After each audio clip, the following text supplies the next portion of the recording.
L'amour inconditionnel, c'est quoi et c'est comment? Il est souvent présenté comme un sommet spirituel ou bien un idéal relationnel. En tout cas, une forme d'amour pur qui ne dépend de rien. Pourtant, si on réfléchit, on découvre qu'il ne s'agit pas d'aimer sans limite, parce que ça n'est pas cohérent. Je dirais plus qu'il s'agit d'aimer sans marchandage. Et selon moi, c'est une nuance essentielle. L'amour inconditionnel n'est pas et ne doit pas être un effacement de soi. Ce n'est pas un amour qui doit tout tolérer, qui doit accepter l'inacceptable ou qui se sacrifie pour exister. Ce n'est pas l'amour qui dit « quoi que tu fasses, je resterai ».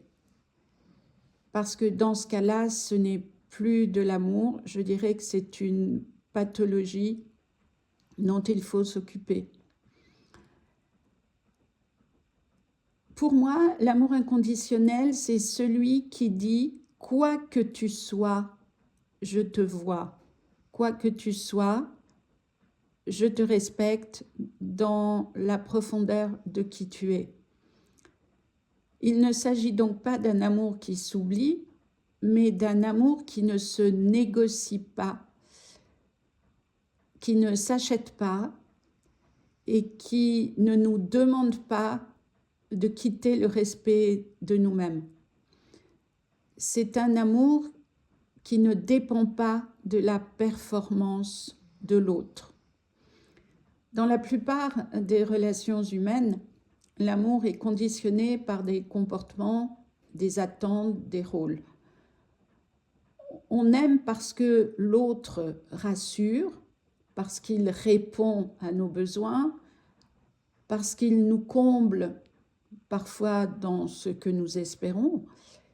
Mais l'amour inconditionnel, lui, ne repose pas sur ce que l'on reçoit, ni sur la performance. Il ne demande pas à l'autre d'être parfait, ni de correspondre à une image, celle que nous souhaitons. C'est un amour qui reconnaît l'humanité, la vulnérabilité, les zones d'ombre. C'est un amour qui ne fuit pas devant l'imperfection, devant la déception. Mais c'est aussi un amour qui ne confond pas attachement et possession. Aimer inconditionnellement, c'est aimer sans vouloir posséder l'autre. Ce que d'ailleurs, on ne peut pas espérer pouvoir vivre, ou alors c'est malsain. C'est laisser l'autre libre arbitre de lui-même, même si cela bouscule nos attentes, nos idéaux, nos espoirs, nos croyances. C'est un amour qui ne cherche pas à retenir, mais à accompagner. Un amour qui ne dit pas « reste », mais qui dit « sois qui tu es ». Et ce n'est pas un amour qui s'accroche, c'est un amour qui est présent, qui soutient, mais pas à n'importe quel prix et pas dans n'importe quelle conditions qui peuvent être espérées, demandées par l'autre. C'est un amour, en fait, qui commence par soi. On ne peut pas offrir un amour inconditionnel si on ne se l'est jamais offert à soi-même. Dans cette qualité de regard qui dit « quoi que tu sois, quoi que tu fasses, je suis là pour toi ». L'amour inconditionnel, c'est d'abord une posture intérieure. C'est la capacité de se rencontrer sans jugement, de se pardonner, de se reconnaître dans notre complexité d'être humain. Nous ne sommes pas toujours ce que nous voulons, nous sommes ce que nous pouvons être en fonction de notre histoire. C'est un amour qui ne demande pas d'être parfait pour être digne. et qui ne se retire pas dès que l'on trébuche. C'est un amour qui est cohérent et qui ne nie pas les limites de chacun. Contrairement à ce que l'on croit, l'amour inconditionnel n'est pas incompatible avec les limites. Au contraire, il les exige par respect pour soi et pour l'autre, et pour la relation si l'on est en relation. Car aimer sans condition, ça ne signifie pas de ne plus avoir de discernement. On peut aimer profondément et choisir de partir par respect pour soi, et on se le doit.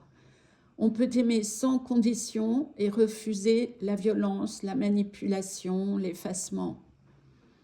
Quand dans un couple, une personne boit, par exemple, est alcoolique, on peut choisir de rester dans l'amour inconditionnel pour l'autre, parce que s'il est alcoolique, il a ses raisons, effectivement. En revanche, comprendre son état et pourquoi il est ainsi et il se comporte ainsi n'implique absolument pas d'accepter et de limiter notre vie selon ses incapacités.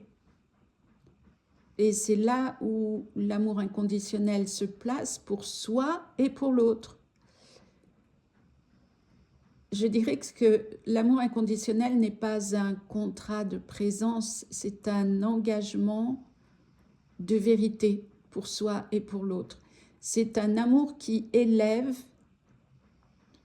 plus qu'il n'attache. L'amour qui attache n'est pas de l'amour. C'est le besoin de satisfaire nos blessures d'enfant, ce qui nous a manqué, par exemple. L'amour inconditionnel n'a pour vocation n'a pas pour vocation de réparer l'autre, mais de le révéler à lui-même s'il le veut bien. C'est un amour qui ne cherche pas à combler un manque, mais à ouvrir un espace, une ouverture entre l'autre et nous-mêmes. Ça n'est pas un amour qui dit « tu es à moi », c'est un amour qui a la conscience de dire « tu es toi et je t'honore, quoi que tu fasses, quoi que tu dises, j'honore la personne que tu es, même si je choisis de ne pas subir un comportement qui, lui, ne m'honore pas. » C'est donc un amour qui ne retient pas, mais qui amplifie. C'est un amour qui ne demande rien, mais qui transforme tout. Il est important, je pense, de penser aussi à l'amour inconditionnel par rapport à un enfant.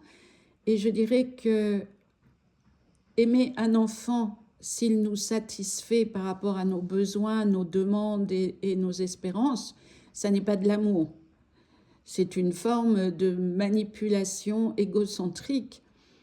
Je pense qu'en ce qui concerne nos enfants, et comme j'en ai 4, je dirais que c'est facile pour moi d'imaginer ce que peut être l'amour inconditionnel, c'est envisager cet enfant comme quelqu'un qui peut faire des bêtises, qui peut se manquer de respect à lui-même, qui peut ne pas honorer sa vie, et qui peut nous manquer de respect. C'est ne pas lui retirer notre amour, tout en continuant d'honorer l'amour pour nous. Et je dirais pour finir que l'amour inconditionnel, c'est forcément le cheminement d'une vie,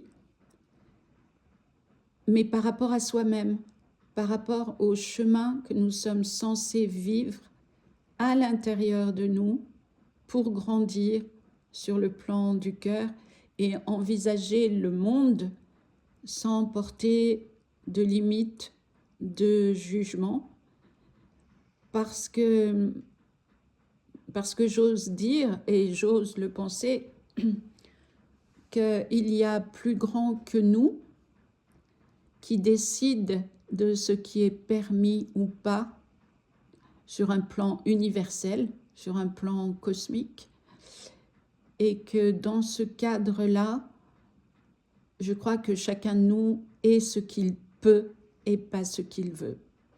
Voilà. Merci d'avoir écouté ce message. Si vous avez des questions, vous les posez. Et je vous dis à bientôt avec plaisir.